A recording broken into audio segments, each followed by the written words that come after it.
Dalam Bapa dan Putra dan Roh Kudus. Amin. Bapa, Engkau mengutus kami untuk mewartakan kabar gembira, kabar kebaikan. Apapun dan siapapun kami. Dalam keadaan apapun, bahkan dalam keberdosaan pun. Kami Kau panggil untuk mewartakan kabar gembira. Seperti Nabi Yesaya, seperti Petrus dan para rasul lain. Utuslah aku, utuslah kami, menjadi pembawa kabar sukacita. Terpujilah nama-Mu kini dan sepanjang masa. Amin. Para saudara, sejujurnya seringkali kita merasa bahwa hanya orang-orang suci, orang-orang baik yang dapat mewartakan kabar gembira. Tidak. Anda semua, kita semua dipanggil untuk diutus. Kita bisa melihat dalam bacaan pertama hari ini. Dalam minggu biasa kelima. Yesaya melihat kemuliaan Allah yang begitu besar di surga. Para kudus menyanyi, para malaikat serafim kerubim. Kudus, kudus, kuduslah Tuhan, Allah segala kuasa. Surga dan bumi penuh kemuliaan. Terpujilah Engkau di surga. Terberkatilah yang datang atas nama Tuhan. Terpujilah Engkau di surga. Nabi Yesaya melihat asap seperti kemenyan di surga. Memuji Tuhan.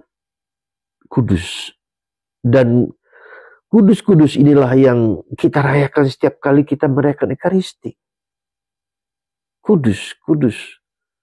Seorang pendeta Kristen yang kemudian menjadi Katolik, Scott Hahn, dan sangat berpengaruh di Amerika dengan tulisan, dengan khotbahnya. Ketika dia mau menjatuhkan gereja Katolik, dia menemukan kata-kata ini, kudus, kudus, kuduslah Tuhan. Jadi perayaan surgawi, Ekaristi surgawi itu sudah dimulai di surga dan sekarang dirayakan dalam Ekaristi. Dan itulah yang membuat dia Katolik, menjadi Katolik sampai sekarang. Jadi perayaan Ekaristi merupakan cerminan dari perayaan surgawi. Luar biasa. Ya. Serafim, malaikat, api, bara, kerubim yang berdekatan dalam memuji Tuhan. Maka kita berani harus memuji Tuhan dalam hidup kita. Dan itu dinyatakan secara khusus di dalam Ekaristi. Saudara, demikianlah pengalaman akan Allah itu. Ya, pengalaman akan Allah yang membentuk, membuat kita, menjadikan kita menjadi alat cintanya. Dan itu juga yang dialami oleh Petrus dan para murid yang lain ketika Yesus meminta mereka untuk menebarkan jala ke tempat yang lebih dalam. Duk in altum. Mereka mendapatkan, ya, mereka mendapatkan ikan yang berkelimpahan. Dan Petrus meninggalkan ikan itu dan sujud tersungkur di depan kaki Yesus. Di depan kaki Yesus, aku berdosa, aku tidak layak. Siapakah aku ini? Pengalaman akan Allah inilah yang membuat Petrus menyatakan diri sebagai pendosa. Dan akibatnya, kemudian kita bisa melihat bahwa Petrus mengatakan, aku berdosa. Dan Yesus mengatakan, jangan takut. Jangan takut. Pergilah, jalalah manusia sebanyak mungkin, sebisa mungkin. Menjadi penjala manusia bukan karena kita adalah orang hebat, orang suci, tapi orang berdosa. Luar biasa. Maka marilah saudaraku terkasih, kita mengalami kehadiran Allah juga bukan hanya ketika kita di gereja, tetapi juga dalam pekerjaan kita sehari-hari.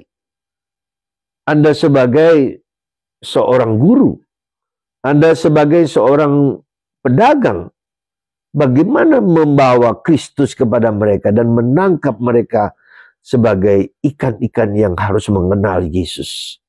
Saudara, luar biasa. Jangan terlambat.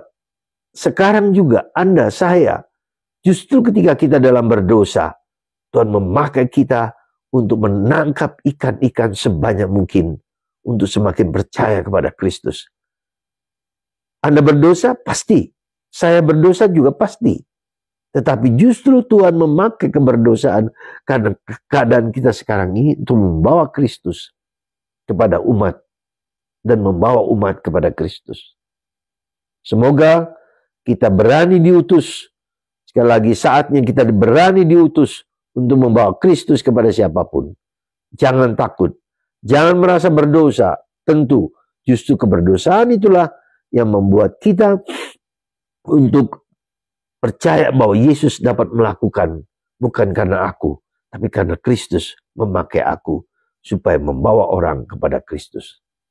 Semoga Anda membawa Kristus, membawa terang, membawa kedamaian kepada orang lain, dan orang lain percaya kepada Kristus karena apa yang kita bisa berikan kepada orang lain. Tuhan memberkati Anda semua, Bapa, Putra, dan Roh Kudus. Amin.